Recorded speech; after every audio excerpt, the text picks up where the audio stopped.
Do you remember specific events, either historical or personal, that were critical to your understanding of American society?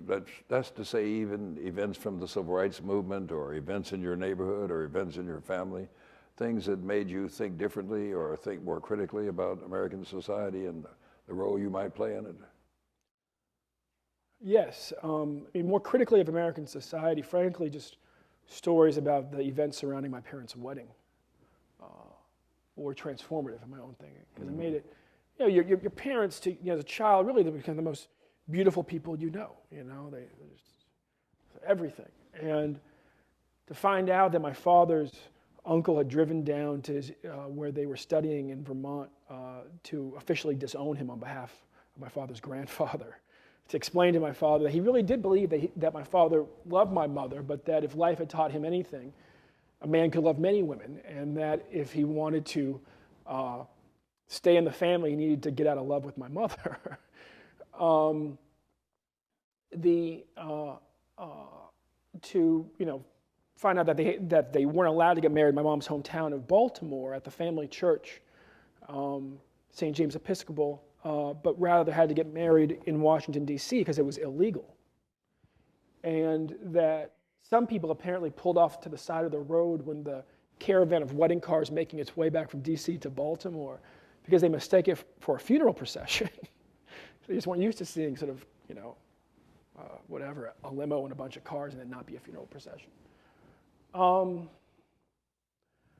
that my parents had to, ultimately had to find a place where they would be accepted to live, because it wasn't clear they would be accepted either in Maine or in Baltimore or in San Diego, where they moved to first at that time.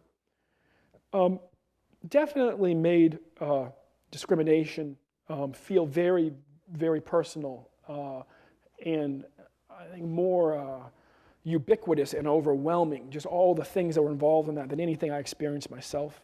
As a child, you experience those person following you around the five and dime or whatever, but you just pitied the person who followed you around the five and dime. This made it feel like a much bigger loss and loss of wealth and everything.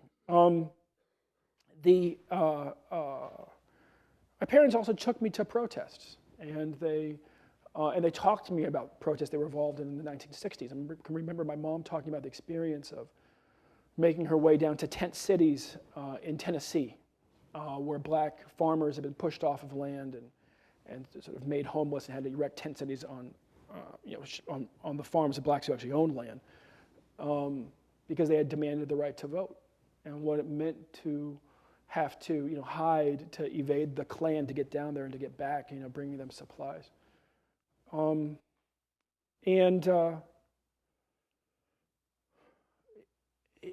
Finally, I guess it was Jesse Jackson's campaign. I got very excited. It was a time, between Jesse Jackson and Doug Wilder becoming governor of Virginia, the state that my family's from,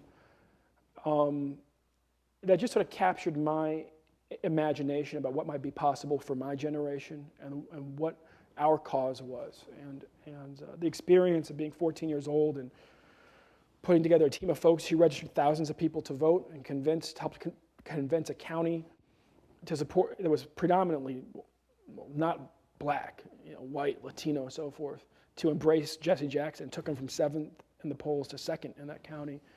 I guess that was the first thing that gave me a sense of my own potential, if you will, for leadership.